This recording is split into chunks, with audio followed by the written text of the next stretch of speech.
کھوجی T V کے معزز دوستو، حماس کے اسرائیل پر کاری وار جاری ہیں۔ نیتن یاہو نے حماس کی اعلیٰ قیادت کے پاؤں پکڑ لیے۔ اسرائیلی فوج کا تہلکہ خیز بیان سامنے آ گیا۔ اسرائیلی ڈیفنس سسٹم آئرن ڈوم مکمل طور پر تباہ و برباد ہو گیا۔ اسرائیل نے باقاعدہ طور پر ہتھیار ڈالنے کا اعلان کر دیا ہے۔ اسرائیلی میڈیا کی رپورٹنگ سے واضح ہو گیا کہ اسرائیل نے شکست تسلیم کر لی ہے۔ نیتن یاہو نے اپنے حالیہ بیان میں کیا کہا، اور کیا حماس جنگ بندی معاہدے پر دستخط کر دے گا یا پھر یہ جنگ فلسطین کی آزادی پر ختم ہوگی؟ آج کی زیر نظر ویڈیو میں ہم آپ کو تازہ ترین ڈیولپمنٹس کے بارے میں بتائیں گے کہ کیسے اسرائیلی ناجائز ریاست کو عبرتناک شکست کا سامنا کرنا پڑا اور آئرن ڈوم نے کیسے اسرائیل کے منہ پر تماچا دے مارا۔ اس سب کی تفصیل جاننے سے قبل ایک اور اہم خبر بھی آپ سے شیئر کرتے چلیں کہ اسرائیل کے حامی ممالک نے بھی اب اس جنگ سے کنارہ کشی اختیار کرنا شروع کر دی ہے۔ یہاں تک کہ امریکہ بھی اسرائیل کو جنگ ختم کرنے کا کہہ رہا ہے۔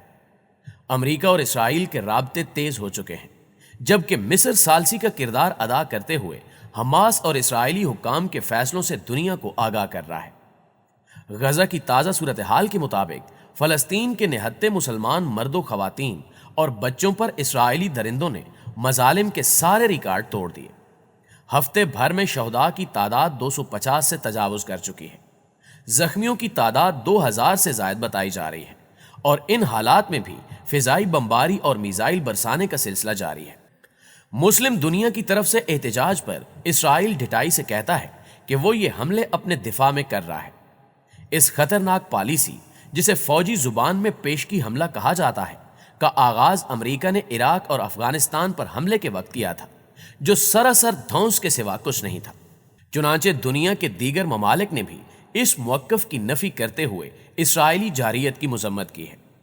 امریکی صدر جو بائیڈن نے غالباً اسی لیے غزہ میں جاری تنازع کے خاتمے اور سیز فائر کی کوششوں کے طور پر اسرائیلی وزیر اعظم سے کہا ہے کہ وہ اشتعال انگیزی میں نمایاں کمی کی توقع رکھتے ہیں تاکہ سیز فائر ممکن ہو۔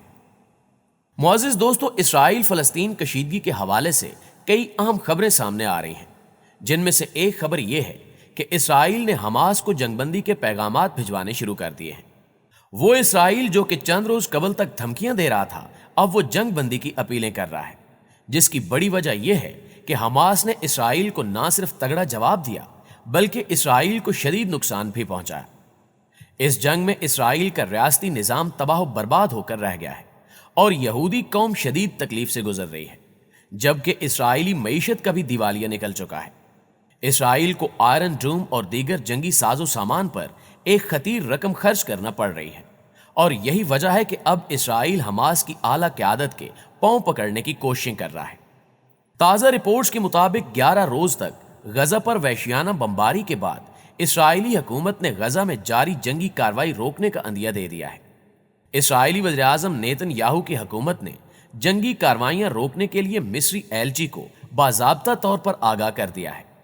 گزشتہ روز اسرائیلی میڈیا نے یہ خبر بریک کی کہ اسرائیل کی سلامتی کابینہ کا اجلاس جاری ہے، جس میں فلسطینی مزاحمت کاروں کے ساتھ ممکنہ جنگ بندی کے معاہدے پر غور کیا جا رہا ہے، اور اسرائیلی حکومت نے مصر کو آگاہ کر دیا ہے کہ وہ اس جنگ کے بعد جنگ بندی کو قبول کرنے کا اعلان کر دے گی۔ دراصل اسرائیلی کابینہ نے یہ فیصلہ چند روز قبل ہی منظور کر لیا تھا، مگر نیتن یاہو نے اس پر عمل درآمد کرنے سے انکار کر دیا تھا۔ یہی وجہ ہے کہ امریکی میڈیا نے 2 روز قبل دنیا کو آگاہ کیا کہ اسرائیل اور حماس کے درمیان جمعے کی صبح تک جنگ بندی کا امکان ہے، اور اب یہ خبر سامنے آ رہی ہے کہ اسرائیل نے حماس کے سامنے گھٹنے ٹیک دیے ہیں۔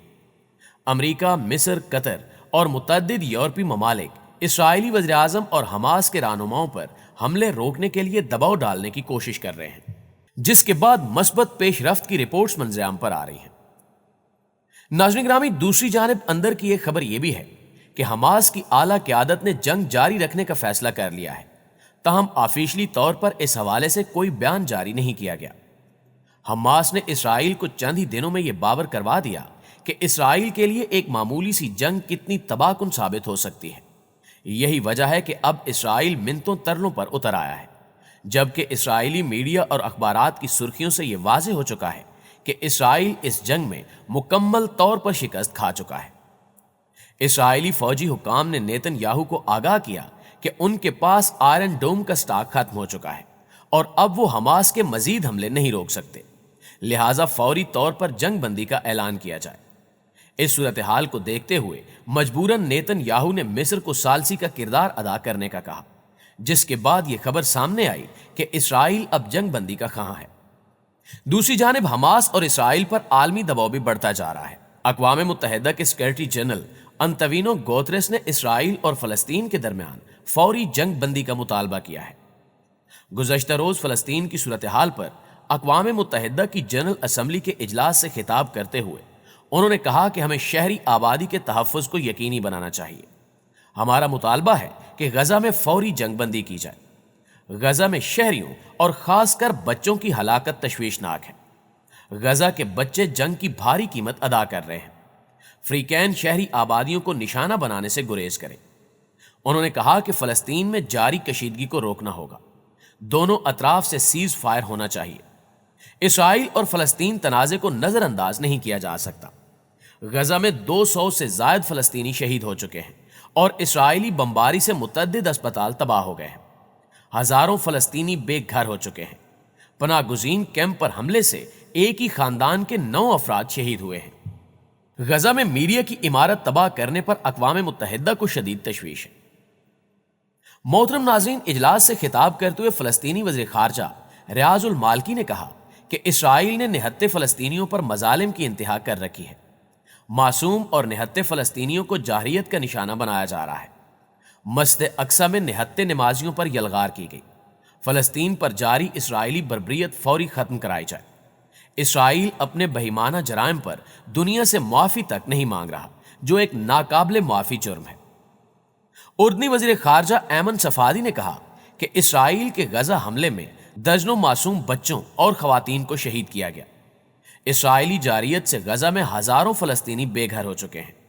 غزہ میں ہزاروں کی تعداد میں لوگ عالمی امداد کے منتظر ہیں۔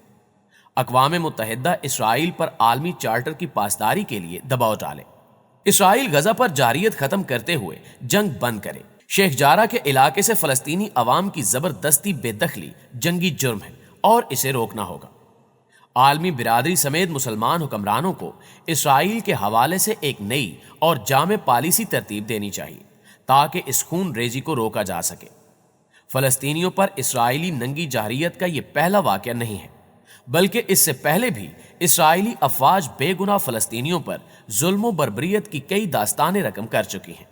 لیکن حیرت کی بات یہ ہے کہ مہذب دنیا کا ضمیر ابھی تک جاگا نہیں۔ کیا یورپ اور امریکہ سمیت دنیا میں انسانی حقوق کے علم برداروں کو آگ و خون کا یہ کھیل نظر نہیں آ رہا؟ ستم بالائے ستم یہ کہ نام نہاد اقوام متحدہ کا سلامتی کونسل بھی امریکہ کے سامنے بے بس نظر آ رہا ہے۔ امریکہ نے سلامتی کونسل کو مشترکہ اعلامیہ جاری کرنے سے بھی روک دیا ہے اور یوں اپنے تئیں نہتے فلسطینیوں پر اسرائیل کی بےایمانہ کارروائیوں کو سند اور جواز فراہم کیا گیا ہے۔ دوسری طرف مسلمان ممالک بغل میں اپنا سر چھپائے خاموشی سے اس سارے کھیل کو دیکھ کر صرف مذمتی قراردادوں سے اپنے آپ کو تسلیاں دے رہے ہیں، جو یقیناً ایک افسوسناک امر ہے۔ کھوجی ٹی وی کے معزز دوستو، ہمارے تجزیے کے مطابق اسلام اور صہیونی طاقتوں کے درمیان یہ معرکہ ازل سے ہے اور ابد تک جاری رہے گا۔ جب تک مسلم ممالک اپنے ذاتی مفاد کو بالائے طاق رکھتے ہوئے یک آواز اور ہم قدم ہو کر صہیونی طاقتوں کے خلاف انصاف کے حصول کے لیے اپنا مدعا بیان کرنے سے کتراتے رہیں گے، تب تک مسلم دنیا میں آگ و خون کا یہی کھیل جاری رہے گا اور ہم خون میں لپٹی اپنے پیاروں کی میتیں یوں ہی اٹھاتے رہیں گے۔ جی تو معزز دوستو، آج کی ویڈیو میں بس اتنا ہی۔ آج کے حوالے سے آپ کی رائے کیا کہتی ہے، کمنٹ کر کے ہمارے ساتھ شیئر ضرور کیجیے گا۔ انشاءاللہ آپ سے ملاقات ہوتی ہے اگلی ویڈیو میں۔ تب تک اپنا اور اپنے پیاروں کا ڈھیر سارا خیال رکھیے۔ اللہ نگہبان۔